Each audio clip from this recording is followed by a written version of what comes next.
Hi, hello, welcome to MS Academy. In previous video, we have learned about the physical states of matter. In today's video, let us learn about the properties of solids, liquids and gaseous.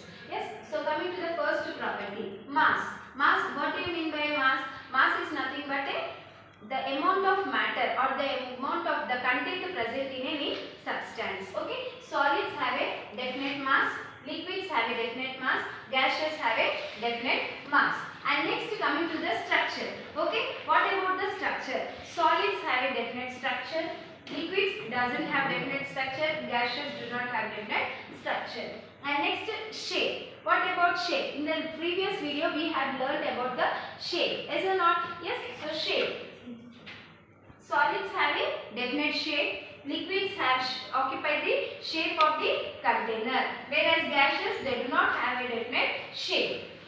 Next, diffusion. What do you mean by diffusion? Diffusion is nothing but the intermixing of molecules without any external force. Okay, diffusion is nothing but intermixing of molecules without any external force. Now let us see the property of diffusion in solids. Yes, so diffusion, it is negligible. We cannot see at all. Yes, we cannot see, very less, very less diffusion we can see in solids. Whereas in liquids, it's a very slow diffusion. In gaseous, it's a fast diffusion. The diffusion property is very fast in gaseous. Next, liquids, and next, solids. Next, compressibility. Yes, in previous video we had learned about compressibility. What do you mean by compressibility? Compressibility is nothing but making the molecules very close. Making the molecules very close. Yes, in these solids, the compressibility will be very less. Yes, next to liquids, it is also very less. Whereas in gaseous, it is highly compressible. Yes, so here, compressibility, you can take an example. Yes, now if I take a duster, yes, can I compress it? Now if I take a book, it comes under a solid. Now I am pressing the book. Now what happens? Can it compress? No, it can't compress. Whereas in liquids, now I am taking a bottle of water, I am compressing it. Does the molecules get closer in liquids? No. Whereas in gaseous, if you take an example of a balloon, yes, now you just compress the balloon. Compress the balloon. What you can see? The balloon get compressed. The particles can get very close in gaseous. Yes. And next, density. Density is very familiar.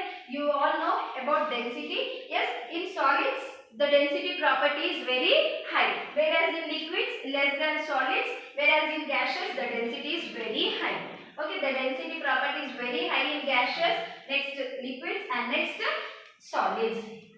Rigidity. Yes, rigidity property also. Rigidity is nothing but we cannot bend.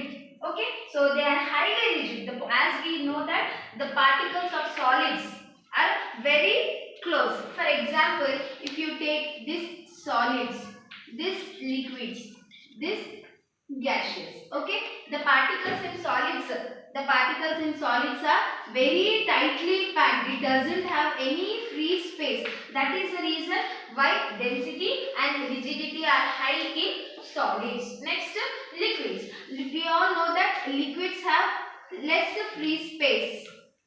Okay, it has somewhat free space. That's why it's less than solids.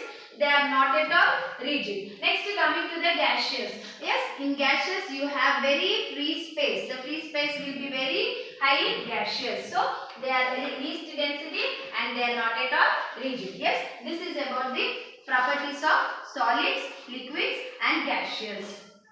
Thank you.